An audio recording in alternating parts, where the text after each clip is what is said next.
Oi, gente. Bom dia, tá? A gente vai dar seguimento e as fases da Primeira Guerra Mundial, tá?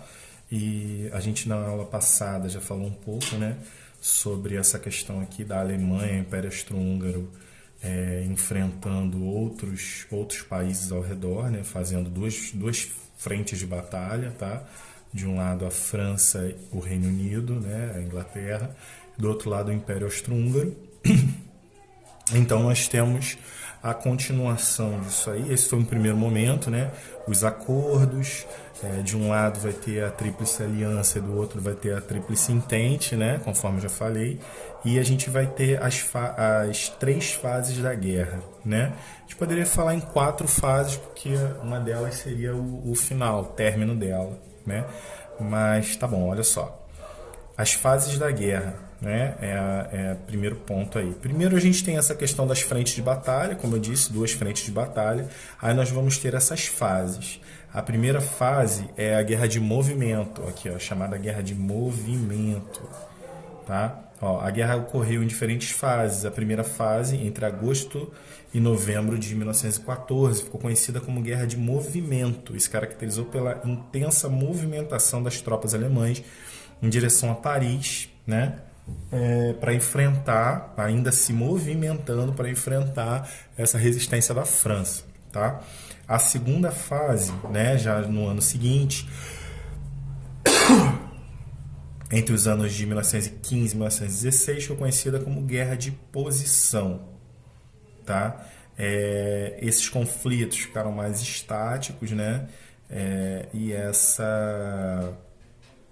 essa guerra se tornou um combate realmente, né? De um lado você tem uma parte do exército, do outro lado você tem outra parte do exército e eles trocam tiros, tá? Aqui tem uma imagem aqui de uma trincheira, ó, tá bom? E basicamente é isso. Aí aqui, ó, a terceira fase da guerra, né, que é entre 1917 e 1918, foi marcada pela saída da Rússia e a entrada dos Estados Unidos, ok? E essa entrada dos Estados Unidos já é o início do que eu colocaria como quarta fase, né, quarto período, que é o fim da guerra. Tá? As forças da Alemanha, os Estados Unidos, obviamente, se aliam à Inglaterra, né, já que a Inglaterra são os colonizadores dos Estados Unidos, vocês devem lembrar disso. E a partir dessa aliança, os Estados Unidos vêm por aqui e vai esmagando as forças alemãs, né? Qual é o benefício que os Estados Unidos têm nesse momento aí? Tem as forças renovadas, né? Pesquisas em questões militares, mais homens, menos desgaste da guerra, né? Então a Alemanha já tinha duas frentes de combate. O Império Russo faz um acordo com a Alemanha e sai do combate, tá? Pelo motivo que a gente vai ver lá na frente, talvez até nessa aula ainda, e isso faz com que a França e a Inglaterra fiquem mais fracas. Só que a entrada dos Estados Unidos movimenta e fortalece esse lado da guerra, né? E a partir daí a Tríplice Entente, né, se fortalece e eles conseguem vencer, no caso, a Alemanha, tá bom? Aí eu acho que eu já pedi para vocês fazerem, né, os exercícios. Aqui, gente, está um pouco do que é uma trincheira, de como é uma trincheira, tá? Aí tá falando aqui o seguinte, ó, a Guerra de Trincheiras. Como vimos, a segunda fase da Primeira Guerra Mundial se caracterizou pelo estabelecimento de tropas em trincheiras. Como o desenvolvimento da tecnologia de guerra, foram criadas armas com maior poder de fogo, como fuzis de repetição, né, e metralhadoras. Desta maneira, as tropas foram forçadas a permanecer nas trincheiras para se protegerem. Nesses lugares, as condições de vida eram precárias. Entre as dificuldades enfrentadas pelos soldados estavam a falta de higiene e a má alimentação, que favorecia a proliferação de doenças entre as tropas. Aí tem uma ilustração aqui do que é uma trincheira, tá? Existe um filme desse ano, ou do ano passado, que se chama 1917. É um filme muito bom, tá? eu acredito que não tenha nenhum problema de vocês assistirem em relação à faixa etária e tudo mais. Mas é um filme que mostra muito bem como era essa questão dessa trincheira. E o próprio nome do filme diz, em 1917, o filme acontece durante a Primeira Guerra Mundial. Então assistam, porque o filme é interessante. Tá bom? Vou passar um trabalhinho sobre esse filme. As trincheiras não tinham bom escoamento para a água da chuva. Assim havia muita lama e umidade, tornando ainda mais difícil para os soldados se manterem secos e aquecidos. Tá? Então, gente, se houvesse um ataque e houvesse a morte de um grupo na trincheira, esses grupos eram enterrados na própria trincheira. Tá? O cheiro de morte, o cheiro de podre era frequente e todos os soldados que passaram por isso sempre falaram disso aí. Tá? Uma série de doenças, né? Pelos ratos e problemas desse tipo. Além disso, o perigo, né, de sair da trincheira e receber um tiro e tudo mais. E era a morte certa. Tá? Ó, a alimentação dos soldados era escassa, né, pouco nutritiva. Normalmente eram rações de soldado, né, rações de campanha. Tá? Tinham essas valas aqui. Essas valas muitas vezes eram armadas, né, metralhadoras. E aqui do outro lado, ó, se vocês conseguirem ver, ó, outra trincheira, tá bom? Então por isso que é uma guerra de trincheira. Você tem de um lado uma trincheira, do outro outra trincheira, e há esse conflito aí para dominar essa parte, ok? Quando uma trincheira se fortalece, eles saem daqui e tentam invadir esse outro lugar aqui, ok? Basicamente funciona assim. Então a gente vai ter aqui esse momento, tá? Eu não vou falar disso aqui agora. Isso aqui é tema para a próxima aula. Isso aqui é bastante importante. Isso aqui é uma aula inteira e provavelmente com material além do material do livro de vocês, porque o livro de vocês fala muito pouco. Isso aqui é um dos movimentos mais importantes desse período aí, tá? Mas olha só, em 1917 teve início uma grande revolução na Rússia. Em meio ao processo revolucionário, em março de 1918, o governo russo se retirou da guerra ao assinar o Tratado de Paz com as potências centrais, o Tratado de Brest-Litovsk. Tá? Dessa maneira, as batalhas na frente oriental tiveram fim, o que permitiu os alemães concentrarem suas tropas na frente ocidental. Então, os alemães se voltam para a França e atacam. Tá? Só que aí, nesse momento, os Estados Unidos, como retratado aqui na imagem, ó, entra na guerra.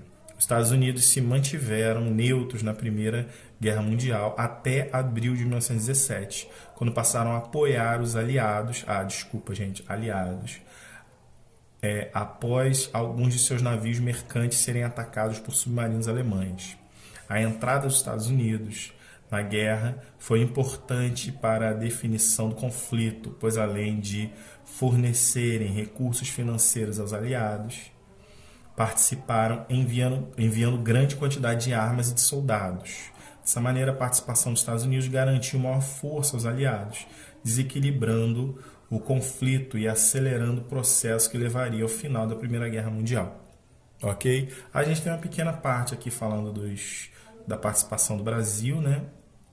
As embarcações brasileiras também foram atacadas pelos alemães. O governo do Brasil, que até então havia optado por se manter neutro, rompeu as relações diplomáticas com a Alemanha e meses depois entrou em guerra ao lado dos aliados. A participação brasileira na Primeira Guerra durou até o fim do conflito, em novembro de 1918.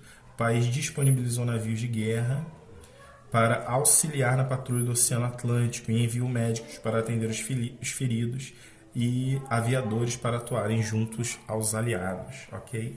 Participação do Brasil nesta guerra aí. Aí a gente tem uma página aqui inteira falando da participação das mulheres, né? As mulheres, gente, elas só conseguem ter um pouco mais de, como é que eu posso dizer, não de valor, mas de reconhecimento dentro da sociedade ocidental na atualidade. A atualidade que eu digo a partir de 1970, a partir de 1980, tá? Então, nesse momento aqui, a mulher ainda sofria muito. Vocês vão ver, logicamente, algumas mulheres se destacando, mas é visto como algo de importância a ser citada, por exemplo, uma coisa comum como uma mulher dirigindo um automóvel. Eu acho isso um absurdo, né? Mas enfim, é um absurdo não a mulher dirigir, mas é um absurdo isso ser visto como algo importante para ser citado, porque deveria ser algo comum. Enfim, durante a Primeira Guerra Mundial, nos países envolvidos no conflito, grande parte dos homens em idade produtiva foi enviada para os campos de batalha. Ok, correto. Muitas mulheres de classe média e alta começaram a trabalhar fora de casa, como já faziam as mulheres da classe baixa. E isso aqui, ó, classe baixa, as mulheres trabalhando, operárias, a gente vai lembrar depois, lá na Revolução Russa, que a gente vai estudar na próxima aula. Tanto nas cidades como no meio rural, diversas funções que anteriormente eram desempenhadas principalmente por homens, passaram a ser exercidas por mulheres nos meios urbanos. Elas atuaram em vários setores, como de transporte, dirigindo caminhões, ônibus e na indústria, especialmente a indústria bélica, né, para fazer armas. No espaço rural, as mulheres se tornaram responsáveis pela produção agrícola e pela criação de animais, como visto aqui do lado. Ó. Em muitos casos, elas também foram para os campos de batalha, em diferentes funções, como enfermeiras, cozinheiras, escriturárias, motoristas de ambulância. Tá? Assim, apesar da dificuldade e do sofrimento, o período de guerra proporcionou a diversas mulheres vivenciar novas experiências, ampliando a participação delas na sociedade em que estavam inseridas e contribuindo para que se emancipassem. Após o final da guerra, muitas delas voltaram a exercer suas funções habituais, deixando de trabalhar em atividades consideradas masculinas. Porém, elas também conseguiram sustentar e ampliar algumas de suas conquistas. Em vários países, por exemplo, o direito ao voto foi estabelecido às mulheres logo após o fim da Primeira Guerra Mundial. Tá? O comportamento feminino também se transformou. As mulheres passaram a ter maior liberdade para usar roupas mais confortáveis, para sair sozinhas e para dirigir automóveis, por exemplo. Entretanto, mesmo após essas conquistas, boa parte das mulheres permaneceu responsável pelas atividades domésticas e muitas vezes assumindo jornadas duplas de trabalho, pois trabalhavam dentro e fora de casa. Né? Então, o livro segue falando sobre o fim da Primeira Guerra, né? A assinatura do Tratado de Paz e o fim da Primeira Guerra. Eu ainda não vou falar disso, eu vou terminar a aula por aqui, tá? Com a entrada dos Estados Unidos. Eu acredito que a próxima aula, eu não sei qual tema vai ser. Se vai ser a Revolução Russa ou vai ser o fim da Primeira Guerra. Eu acho melhor a gente tratar do fim da Primeira Guerra. Mas ainda vou decidir isso aí melhor. E vamos ver esse filme aí, né?